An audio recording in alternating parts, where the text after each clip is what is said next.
हाल ही में भारतीय space research organisation यानी इसरो देश भर में चर्चा का विषय बन चुकी है और इसकी वजह है इसरो द्वारा किए गए मिशन जैसे चंद्रयान और मंगलयान। हमें इन मिशन से जुड़ी हुई खबरें न्यूज के द्वारा अक्सर पता चलती रहती हैं, पर मैंने ये ऑब्जर्व करा कि इसरो के बारे में ऐसी कई बातें हैं जो अब तक कॉमन न्यूज पोर्टल्स द्वारा कवर नहीं करी गई हैं, और इसीलिए आज की इस वीडियो में मैं आपको इसरो से जुड़े हुए 13 ऐसे फैक्ट्स बताऊंगा जो अब तक आपको नहीं पता होंगे। नंबर 1, इसरो की शुरुआत एक बहुत ही स्पेशल दिन हुई थी और यह दिन हर भारतीय के लिए सबसे ज्यादा गौरवपूर्ण होता है। 15 अगस्त 1969 को इंडिपेंडेंस डे के मौके पर विक्रम साराभाई ने इंडियन स्पेस रिसर्च ऑर्गेनाइजेशन की शुरुआत करी, यानी कि इसरो अपना बर्थडे इंडिया के साथ शेयर करता है।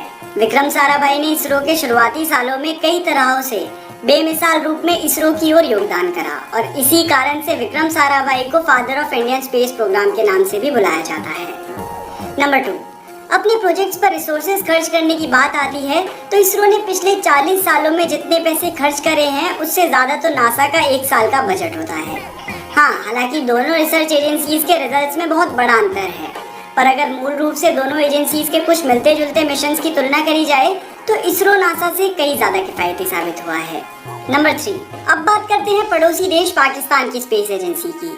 पाकिस्तान की स्पेस एजेंसी का नाम है सुपारको, जिसकी शुरुआत इसरो से करीब 8 साल पहले ही हो चुकी थी। पर अगर आज की तारीख में दोनों के प्रोग्रेस की तुलना करी जाए तो पाकिस्तानी स्पेस ऑर्गेनाइजेशन पहले से कुछ ज्यादा आगे नहीं बढ़ पाई है। जहां भारत अब तक 77 सैटेलाइट्स लॉन्च कर चुका है, वहीं पाकिस्तान ने अब तक सिर्फ 2 सैटेलाइट्स लॉन्च करी हैं और वो भी दूसरे देशों की मदद से। नंबर 4, इसरो के फर्स्ट ल्यूनर मिशन चंद्रयान 1 में करीब 390 करोड़ रुपए का खर्चा हुआ था, जो कि नासा के सिमिलर मिशंस के मुकाबले 9 गुना कम है। मतलब इसरो ने दूसरी स्पेस एजेंसीज के मुकाबले अपने मिशंस बड़ी ही किफायती तौर पर कर दिखाए हैं। नंबर 5, इसरो का बजट इंडिया की 1% जीडीपी से भी कम होता है, जबकि इसरो बदले में बहुत अच्छा रेवेन्यू देता है। आप में से कई लोग सोच रहे होंगे कि इसरो का रेवेन्यू सोर्स क्या होता है, तो मैं आपको बता दूं कि इसरो ने अब तक 21 देशों के लिए 79 सैटेलाइट्स लॉन्च करी हैं, जिससे हमारे देश को करीब 700 करोड़ रुपए की कमाई हुई। नंबर 6, इंडिया पहला देश बना जो मार्स पे जाने के मिशन की पहली कोशिश में ही सफल हो सका, जबकि नासा और यूरोपियन यूनियन भी पहली कोशिश में ऐसा नहीं कर सके थे। नंबर 7, ऐसा माना जाता है कि जब कई साल पहले भारतीय वैज्ञानिकों ने अमेरिका से मार्स मिशन के लिए मेथोडोलॉजीज के रूप में मदद मांगी थी, तब अमेरिका ने मदद करने से इनकार कर दिया था। इसके बाद भी इंडियन साइंटिस्ट ने हार नहीं मानी और खुद की मेथोडोलॉजीज बनाई और इस ऐतिहासिक मिशन को सबसे कम कीमत में करके दिखाया। नंबर 8, भारतीय स्पेस रिसर्च के इतिहास की बात करी जाए तो 1962 में इनकोस्पार यानी Indian national committee for space research की स्थापना करी गई थी और इसी ऑर्गेनाइजेशन को जब आगे चलकर और बड़ा करा गया तो इसरो की शुरुआत हुई।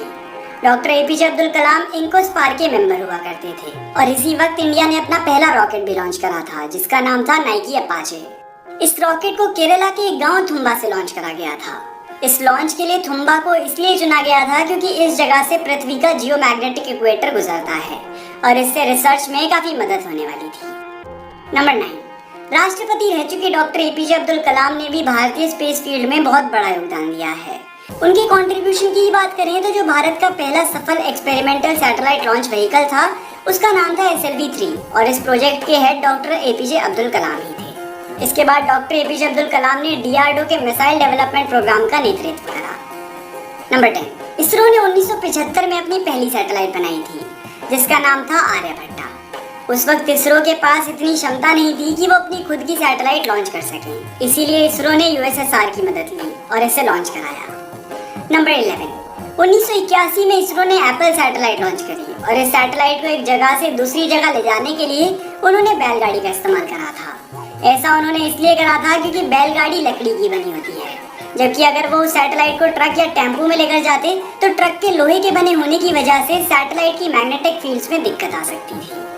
नंबर 12, इसरो के एम्प्लॉयज के द्वारा ये बताया गया कि इसरो में जिस तरह से सभी लेवल्स के एम्प्लॉयज के बीच रिस्पेक्ट और इक्वालिटी है, ऐसा विश्व में और कहीं नहीं है। इसरो के हेडक्वार्टर्स में सबके लिए एक ही कैंटीन है, फिर चाहे वो टेक्नीशियन हो, साइंटिस्ट हो या फिर इसरो के डायरेक्टर ही क्यों ना हो।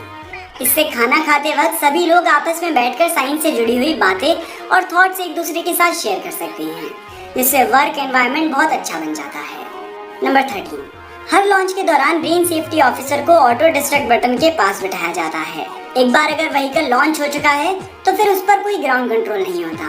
ऐसे में अगर ऑफिसर को लगता है कि रॉकेट की रेंज या फिर डायरेक्शन में कुछ गलती होती है तो वो ऑटो डिस्ट्रक्ट बटन को दबा देते हैं, जिससे पूरा व्हीकल हवा में ही तहस नहस हो जाता है और कोई और नुकसान ना होने की चांसेस बच जाती हैं। तो दोस्तों ये थे इसरो से जुड़े हुए 13 इंटरेस्टिंग फैक्ट्स। अगर आपको ये वीडियो पसंद आई हो तो आप इस वीडियो को लाइक करके हमारा मनोबल बढ़ा सकते हैं। अगर आप चाहते हैं कि हम इसरो के चीफ के-7 की लाइफ स्टोरी पर एक वीडियो बनाएं तो आप हमें कमेंट करके जरूर बताएं। और अगर आप ऐसी वीडियो पहली बार देख रहे हैं और ऐसी और वीडियोस देखना चाहते हैं तो दोस्तों इस चैनल को सब्सक्राइब कर लीजिए, क्योंकि मैं आपके लिए ऐसी वीडियोस लाता रहूँगा।